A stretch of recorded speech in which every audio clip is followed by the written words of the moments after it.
Okay, so we've allocated a portfolio, some time has gone by, and as the market does its magic, we now see that we no longer have the same weights that we had when we started. So we have to think about this process of rebalancing. It's a process of buying and selling assets to restore the desired strategic asset allocation. So you started off with a portfolio of 70% equity, 30% fixed income, let's say, and a year later it's 73 and 27, okay? So do you rebalance it back to 70-30? Do you leave it? How do you describe this process and decide what to do? So the rebalancing policy needs to address the following. Who should do the rebalancing and how frequently, right? Should each individual asset manager do rebalancing, or should it be done by the overall asset manager, the investment officer that's in charge of the whole process? How wide should the target ranges be?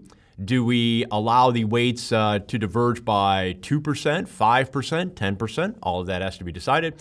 And then finally, are the deviations partially corrected or fully corrected? Let's say I want to set equities at 70%, and I want to rebalance if they get more than 5% in either direction, if they get above 75 or below 65.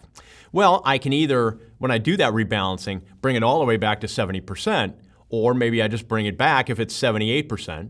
Maybe I just bring it back to 75 so that it gets back to the end of my little section of wiggle room there. So we can think about all those things, the benefits and the costs thereof, and then which method we're going to use to rebalance. So benefits versus costs. Well, empirical evidence indicates that disciplined rebalancing tends to reduce risk and enhance return, right? You can see how this happens. Again, you start with a 70-30 equity to fixed income exposure. Equities tend to do better over time relative to fixed income, and so the weights start to get higher in equities and lower in fixed income. Well, as you're doing that, you're going to have a riskier portfolio. So if you do disciplined rebalancing, you're going to bring that risk back in line. You're going to reduce it. So riskier assets generally rise in value, and as a result have higher portfolio weights. Thus, selling them and getting them back down into that range reduces the portfolio risk. So it also earns a diversification effect, right? Think of it as shorting volatility, or if you want to get more technical with this, think of it as selling calls and puts in order to earn premiums and enhance return. Okay, that's a pretty wonky definition, so let's describe this, right? So if you rebalance, what are you doing? You're selling the asset that has appreciated, which is effectively like enacting a call option, and then you're buying the depreciated asset as though it were putted to you. So what are you doing here? Well, basically, as you're doing this process of rebalancing, well, in a sense, it's like you're enacting calls and puts on your own portfolio. And so what that does is that by bringing that risk down, well, what's the benefit of diversification? To bring down the portfolio risk. Rebalancing also maintains the desired risk factor exposures. Like we said with that client, you need a 70% equity exposure, a 30% fixed income exposure. By rebalancing, we're bringing those weights back to what they originally agreed to. So just as we said, riskier assets tend to rise in value and portfolio weight, and so we want to counteract that. Now, what's the downside of this? Well, it's costly. Every trade we make costs money. And if we are selling assets that have gone up in value, well, then we're going to realize taxes a little bit sooner than otherwise. And also, there's some costs in the fact that we're putting effort into this, right? We're monitoring this portfolio. That's taking our mind and our attention away from potentially other tasks that we could be doing. So there are some costs to this. It's not a zero-cost process. However, generally speaking, we feel it is something that is worth doing, not only as in terms of monitoring the portfolio, but also making sure that we maintain the allocations that the client is comfortable with. All right, so some strategic considerations for this. Do we rebalance the moment we move away from that weight? So if the weight for equities is 70%, if it goes to 70.1, do we immediately rebalance? Well, no, because we would be doing this every day and probably multiple times per day. So we need to find a range, right? How much wiggle room on either side of that 70% weight are we willing to tolerate before we enact a rebalancing? So wider ranges are appropriate, the more costly it is to rebalance, right? If trading in these securities is pricey, well then maybe we tolerate a little bit more of a stray from our asset allocation before we rebalance. Taxable portfolios will tend to want to have wider ranges again, because if we're selling assets that have gone up in value, well then we want to avoid taxes. Now, maybe we can pair basically those buys and sells if we have some losses to try and cut into that tax bite, but that's still going to be an issue for us, right? If we have taxable portfolios, we're realizing taxes sooner if we're doing selling as a result of this rebalancing. If we have greater investor risk tolerance, if they say, yeah, 70-30 sounds good, but hey, if it goes to 75-25, I'm not going to lose any sleep over it, well then fine. You may let the target weight stray a little bit further away from 70% because the client gives you permission to do so. Finally, higher correlation between asset classes, okay? So now what that means, if again, let's say equity and fixed income in my example, let's say they are very highly correlated, right? Just to make that assumption for the purpose of this example. Well, then what that means is that as one goes up, the other should go up, and as one goes down, the other one will tend to go down. And so what that means is that further divergence from a target weight is relatively unlikely, all right? So we wouldn't expect, in other words, this divergence to occur very quickly. And so as a result, well, then maybe we can tolerate a wider range. So, adding all this together, wide ranges reduce the transaction costs and other costs associated with rebalancing.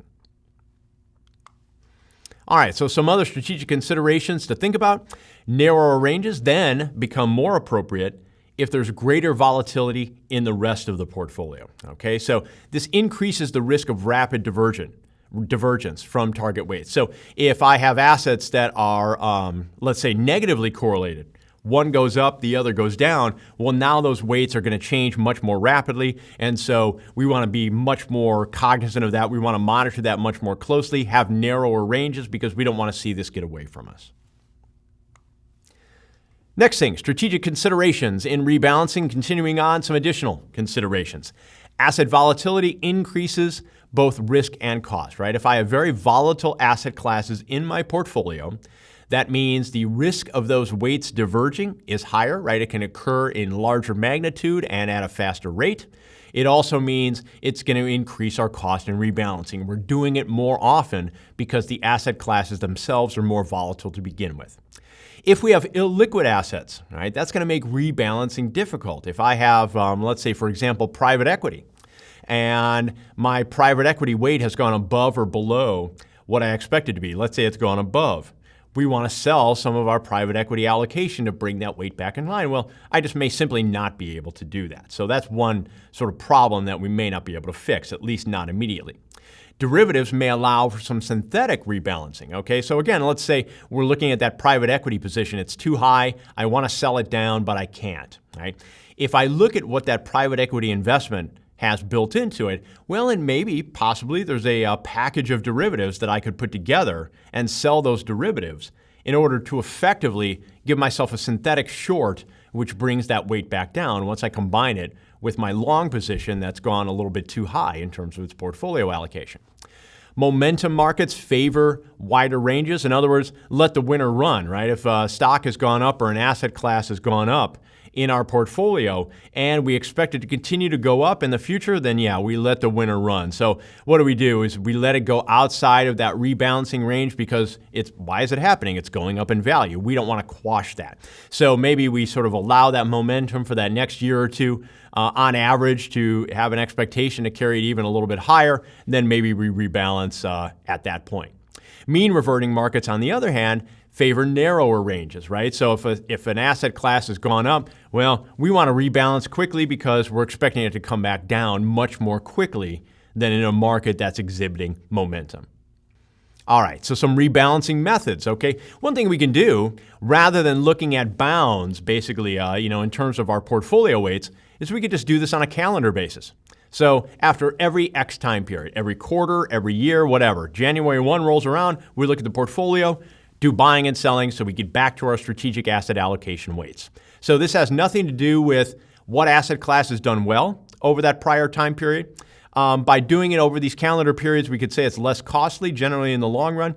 But what it also means that we're doing is that we are ignoring the interim fluctuations. Let's say it was a very volatile year and we only rebalance once a year. Well, we could have those asset class weights way outside of the bounds that we're comfortable with, but because we wait until January 1 to rebalance, well, then we're sort of letting that risk sit out there until that period of time. Another thing we could do is a percentage range rebalancing. So we rebalance if the deviation exceeds Y% from the target, okay? So basically we're saying, all right, if we are trying to do a 70-30 mix, then kind of our standard rebalancing strategy is we say, okay, we're going to give it 5% on either side, right? So if it goes above 75 or below 65, that's when we do our rebalancing. So that's going to give us better risk control because we don't let those weights get higher or lower than certain levels. However, the difference between this and calendar rebalancing is that it means we have to keep an eye on the portfolio the whole time, right? It could be a very volatile portfolio ends up being rebalanced several times per year, and then maybe we go through a calm period in the markets where we don't rebalance once for 2 years. Entirely possible. So it does mean that we're going to have more continuous monitoring with percentage range rebalancing. However, it does give us better risk control.